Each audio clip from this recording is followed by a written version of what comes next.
तो hello student, कैसे हो आप सभी लोग। आशा करता हूँ बहुत ही मजे में होंगे। हम क्लास 10th 11th 12th जितने भी हैं हम हिंदी ग्रामर को समझेंगे और उसमें देखेंगे और वर्णमाला में कौन कौन से टॉपिक को कितना कितना टाइम देना है। तो सबसे पहले टॉपिक हम लेते हैं वर्णमाला। वर्णमाला जैसा कि आप जानती होंगे, आपने पहली दूसरी कक्षा में पढ़ा होगा कि वर्णमाला क्या चीज है। आपने छोटे अ ये तो पढ़े होंगे। तो उसके आगे है, ये है कि स्वर कितने होते हैं, अंतस्थ व्यंजन कितने होते हैं, ये सारी जानकारी दी जाती है। वर्णमाला हिंदी का इतना मोस्ट इम्पोर्टेंट टॉपिक है जितना कि सारे टॉपिक नहीं है। ये सभी टॉपिक का क्या है, पूरक चैप्टर है। इससे सारे सारे के सारे क्या होते हैं, सारे चैप्टर क्लोज हो जाते हैं, मतलब सारे चैप्टर का ले यही है। ठीक है, तो पहले देखेंगे हम वर्णमाला। वर्णमाला में देखेंगे हम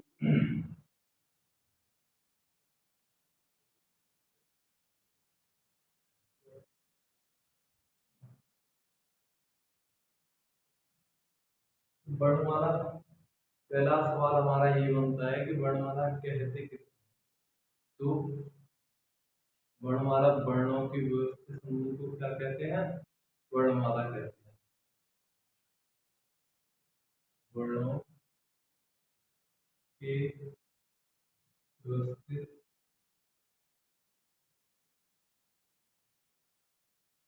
समूह को वर्णमाला कहते। ठीक है, और वर्ण वर्ण किसे कहते हैं ये भी देखेंगे। वर्ण, ध्वनि और अक्षर। वर्ण किसे कहते हैं, लिखित भाषा की सबसे छोटी इकाई को क्या कहते हैं, वर्ण कहते हैं। लिखित भाषा की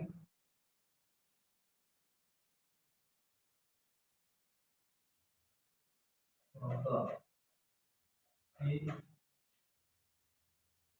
सबसे छोटी इकाई को वर्ण कहते हैं।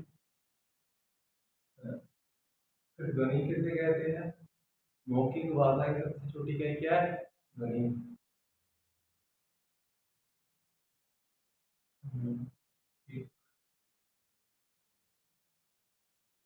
भाषा की सबसे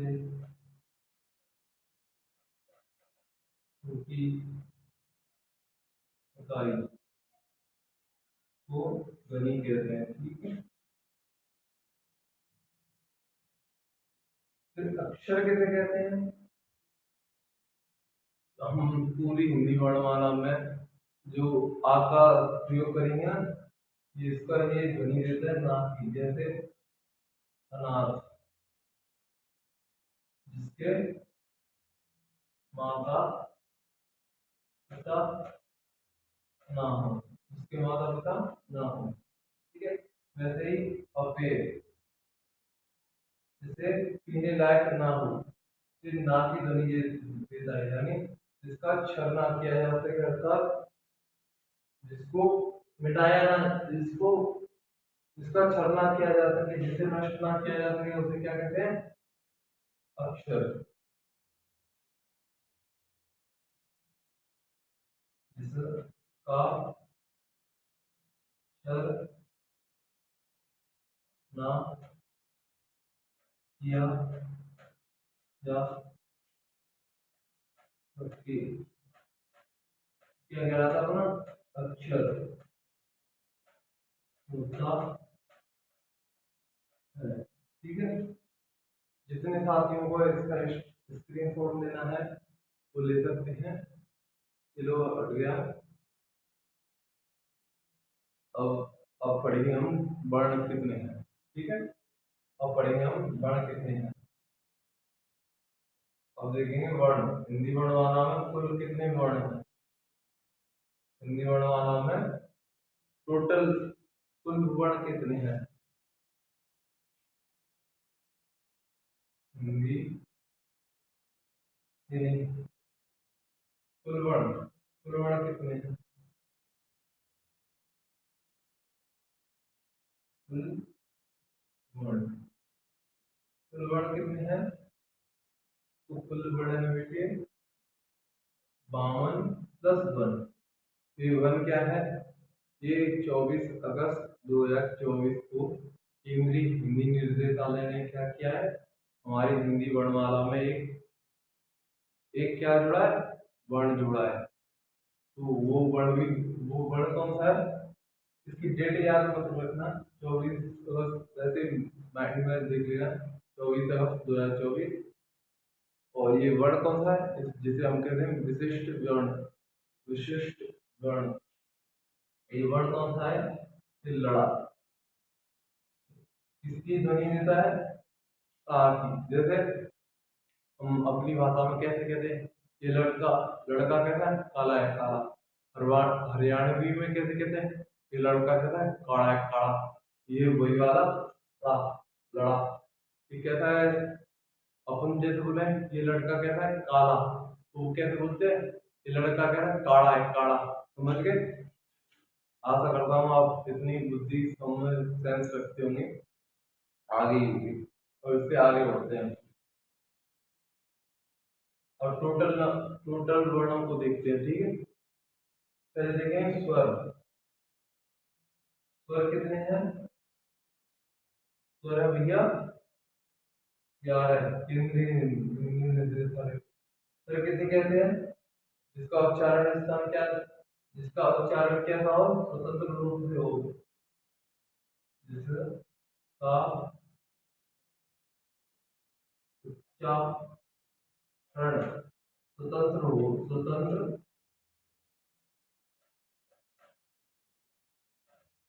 रूप से होता हो। जैसे मैंने बोला इसमें कोई किसी की सहायता लेनी पड़ी नहीं। पर कौन कौन से होते हैं, पहले ये देखिए पर कौन कौन से होते हैं।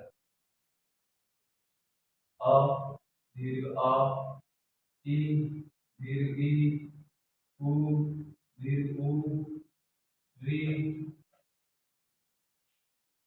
ए दीर्घ ए, ओ दीर्घ ओ। तो ये अपने कौन से होते हैं, कितने स्वर हो गए, 1 2 3 4 5 6 7 8 9 10 11।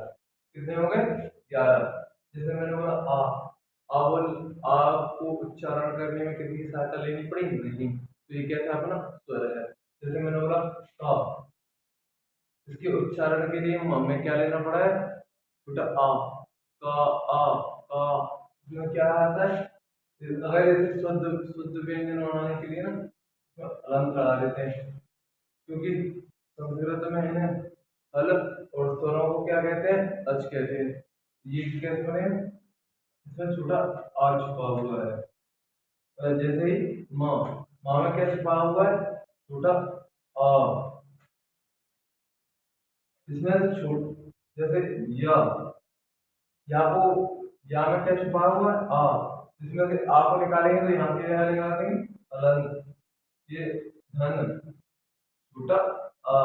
समझ गए, दैट इज सॉल्व। तो यहाँ से अब आगे बढ़ते हैं। ठीक है, जिनका उच्चारण कैसा हो, स्वतंत्र रूप से किया जाए, वो क्या है, स्वर। ठीक है, अब पहले देख लेते हैं स्वरों का वर्गीकरण। स्वरों का वर्गीकरण, और कहीं कहीं आपको कहीं कितने दिखने के मिल जाए, कहीं कहीं आपको मिलेंगे स्वर कितने, 10। कहीं मिलेंगे आपको 13।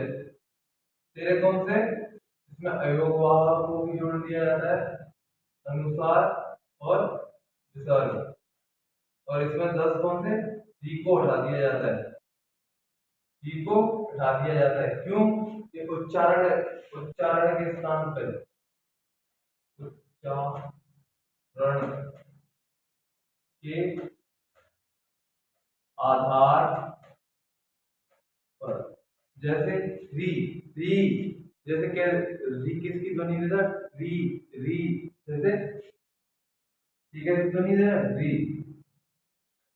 ये क्या है एक अपना, ये रा क्या है अपना, व्यंजन है, इसलिए इसको या कई विद्वानों ने इसको क्या कर दिया है, इसे हटा दिया गया है। कामता कामता प्रसाद द्विवेदी जी ने क्या किया है, इसे मानते नहीं है कामता प्रसाद द्विवेदी जी। दैट इज कामता प्रसाद जी के द्वारा कितने कितने स्वर होते हैं? आपको कभी कभी ये पूछ लिया जाता है हिंदी में कि कामता प्रसाद जी के द्वारा हिंदी में कितने स्वर होते हैं, तो बताओगे 10। That is one. अब आगे बढ़े, जिसको स्क्रीनशॉट लेना है वो ले सकता है। और वही अब हम आगे बढ़ते हैं।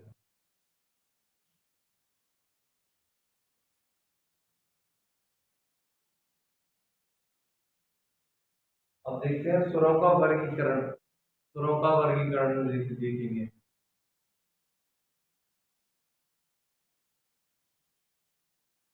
का वर्गीकरण, पहले देखें हम मात्रा के आधार पर कितने स्वर होते हैं। मात्रा के आधार पर स्वर कितने प्रकार के होते हैं? वो होते हैं 3 प्रकार के। ठीक है, 3 प्रकार कौन से? पहला प्रकार कौन सा है? मूल स्वर, मूल स्वर, जिसे क्या कहते हैं? ह्रस्व स्वर, ह्रस्व स्वर, इसे ही क्या कहते हैं? एक मात्रिक स्वर, एक मात्रिक, इसमें एक मात्रा लगी हुई, एक मात्रिक। ये कितने होते हैं? ये होते हैं 4। कौन कौन से होते हैं? पहला होता है अपना अ, ई, उ और री। ठीक है, ये कितने कौन कौन से होते हैं अपने? एक मात्रिक कहो या मूल स्वर कहो या ह्रस्व स्वर कहो, ये कैसे होते हैं? दोनों एक ही होते हैं। एक मात्रिक अर्थात जिसपे एक मात्रा हो, आपकी क्या लगेगी? एक मात्रा। एक आपकी क्या लगेगी? एक मात्रा। इसका प्रयोग हम करेंगे जब छंद सीखेंगे। ये इनको माइंड में रखो, ये बहुत ऊंचे लेवल तक आते हैं, आपको ये ध्यान रखना है। ठीक है, अब हम देखते हैं द्विमात्रिक, अर्थात अब देखते हैं कि ये तो होगा पहला प्रकार, ये हो गया दूसरा प्रकार। कौन से? दीर्घ स्वर, दीर्घ स्वर या द्विमात्रिक स्वर।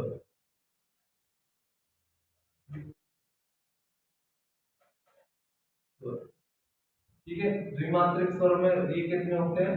ये होते हैं अपने 7। कौन कौन से होते हैं? एक तो होता आ, बड़ा दीर्घ आ, एक होते हैं दीर्घ ई, दीर्घ ऊ, और एक कौन? ए, दीर्घ ए, ओ, दीर्घ ओ। समझ गए? एक और, तो आपके सब दिमाग में आ रहा होगा तो तीसरे प्रकार के कौन से स्वर होते हैं, तो वही देखेंगे हम। तो वो तीन तीसरे प्रकार के कौन से होते हैं, उन्हें क्या कहते हैं? प्लुप्त स्वर। तीसरे प्रकार के कौन से? प्लुप्त स्वर, प्लुप्त, प्लुप्त, प्लुप्त, प्लुप्त स्वर। जैसे आपको इनकी डेफिनेशन भी कभी कभी पूछी जाती है, जिनको उच्चारण में कम समय लगे वो उन स्वरों को क्या कहते हैं? ह्रस्व स्वर या एकमात्रिक स्वर या एकमात्रिक स्वर। ठीक है, और जिनको उच्चारण में दीर्घ ह्रस्व स्वरों की तुलना में थोड़ा अधिक समय लगता है, उन्हें क्या कहते हैं? दीर्घ स्वर, दीर्घ स्वर, गुरु स्वर या द्विमात्रिक स्वर। तो जिनके उच्चारण में सबसे अधिक समय लगे उन्हें क्या कहते हैं? लुप्त स्वर। लुप्त स्वर। लुप्त स्वर को क्या होता है? लुप्त स्वर की मात्रा कौन सी होती है? की मात्रा कौन सी होती है? ये वाली, जैसे ओ, ये लग गया तो क्या होगा इसका? जैसे इसका अधिकतर प्रयोग होता है संस्कृत में, इसका होता है जैसे ओ, इसको खींचने में ज्यादा ध्वनि रहती है, रा, ऐसे इसको खींचने में अधिक ध्वनि लगेगी, जैसे राम, उसी प्रकार से। ठीक है, ठीक है, समझ में आई? तो अभी हम आगे बढ़ते हैं। इसमें आपको मात्रा के आधार पर आगे हम स्वर आशा करता हूँ, जिसको इन तीनों का स्क्रीनशॉट लेना है वो ले सकता है। अभी हम दूसरी ओर बढ़ेंगे। आशा करता हूँ आपने ले लिया होगा।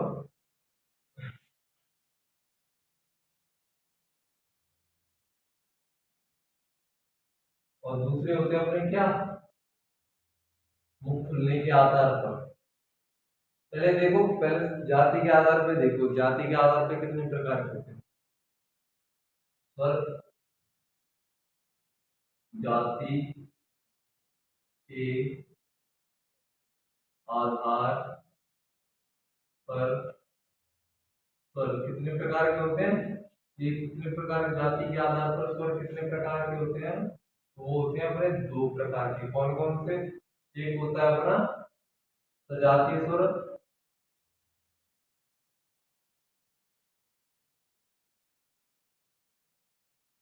और दूसरा कौन सा? विजातीय स्वर।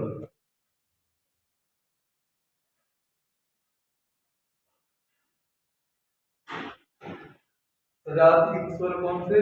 जो अपनी ही जाति के बने हों, अपनी ही जाति से बने हो उन्हें क्या कहते हैं? सजातीय स्वर। विजातीय स्वर जो अपनी जाति से ना बन के किसी अलग जाति से बने हो उन्हें क्या कहते हो? विजातीय स्वर। जैसे सजातीय स्वर में कौन सा आता है? ब, दीर्घ आ, दीर्घ ई, दीर्घ उ। ठीक है। विजातीय में कौन कौन से आते हैं? दीर्घ ए, लघु ए, दीर्घ ए, ए, दीर्घ ए, ओ, और दीर्घ ओ। ये कैसे हैं? इन्हें क्या कहते हैं? इन्हें संयुक्त स्वर भी कहते हैं। संयुक्त संयुक्त स्वर। अभी बताएंगे संयुक्त स्वर क्यों कहते हैं। सजातीय स्वर यानी कैसे? अपनी ही जाति से। आ का निर्माण कैसे होगा? और लघु आ और लघु आ से, जैसे आ, धन आ से। और ई का निर्माण कैसे होगा? अपनी बहन से, छोटी बहन, छोटी बहन से। जैसे छोटी बहन, और छोटी बहन से कौन सी बनती है? बड़ी बहन। और छोटे ऊ का कैसे होगा? अपनी ही जाति से, छोटा ऊ और छोटा ऊ से। ठीक है। और जा को ए को निर्माण कैसे हो? और जहां में ई को निर्माण कैसे हो? और धन ई से, छोटी ई से। और बड़ी ए का निर्माण काय का? अब जा का बनेगी छोटी ए, जा का निर्माण है को। ठीक है। जा का निर्माण, बड़ी ए का निर्माण कैसे होगा? छोटा आ, और जा की बहन है छोटी बहन से, जा की छोटी बहन से कौन सी? छोटी ए से। ठीक है। बड़ी ए से। आए समझ? तो ठोको लाइक। ओके। और बड़े को छोटे को निर्माण कैसे हुआ? आधन ऊ से। और बड़े को निर्माण कैसे हुआ? आधन जाके छोटे भैया से। छोटा भैया को है वो ओ। यहाँ देखियो, आधन जाकर छोटा भैया कौन सा होगा? ओ। तो बनेगा बड़ा ओ। समझ गए? आई समझ? जिनको स्क्रीनशॉट लेना है वो स्क्रीनशॉट ले सकते हैं। अभी हम आगे बढ़ेंगे। ले लिया होगा।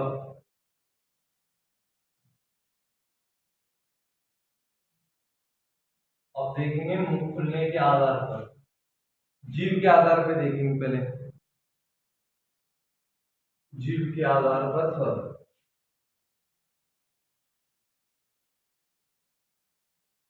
जीवा,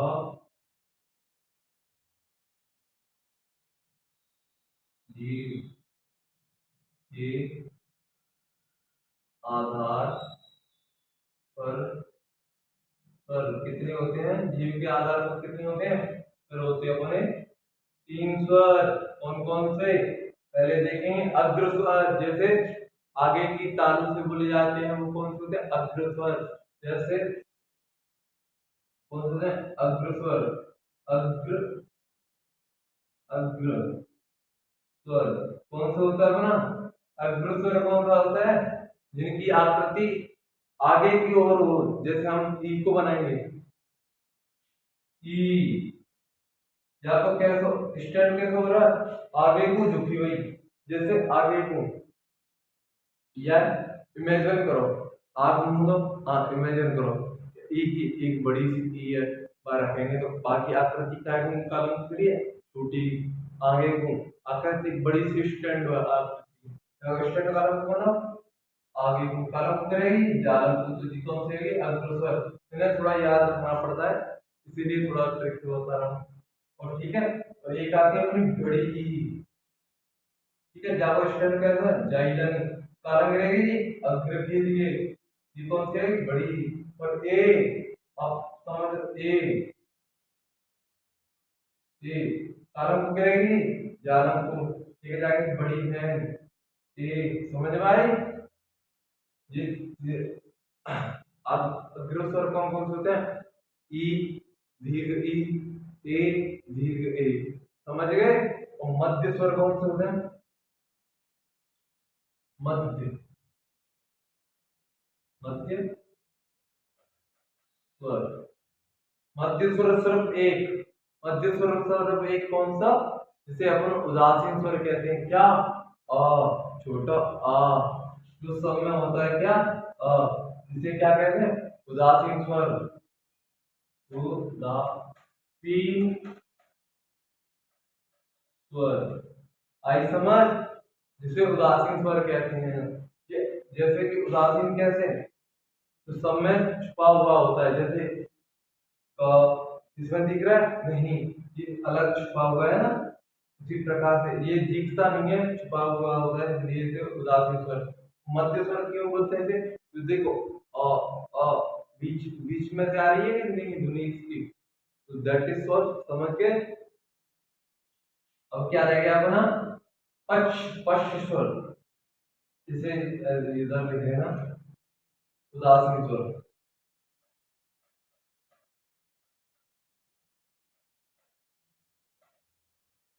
ठीक है।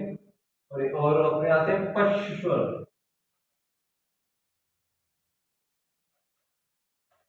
जो रह गए उन्हें यहाँ टिक दे, ठीक है।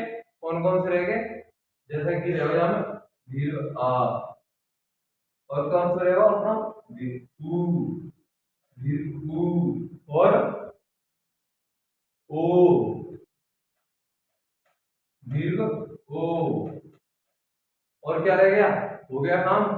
तो इसमें आप कह रहे हो री आ गए, री नहीं आएगा, ये री, री स्वर नहीं आएगा, री स्वर नहीं आएगा, ठीक है।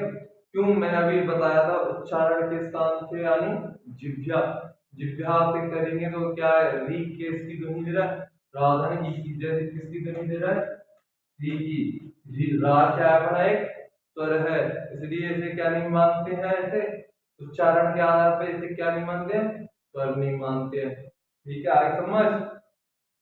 एक प्रकार और रह गया स्वर होने को,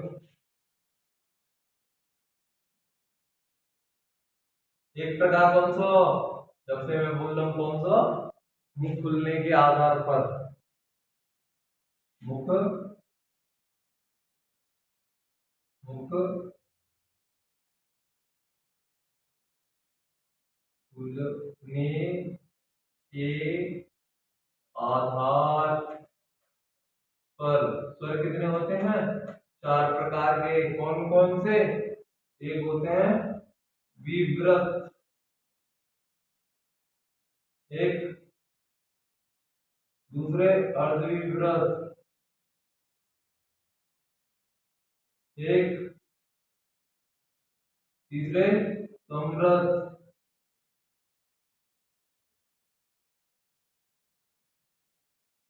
एक अर्ध चौथे अर्धसमृद्ध।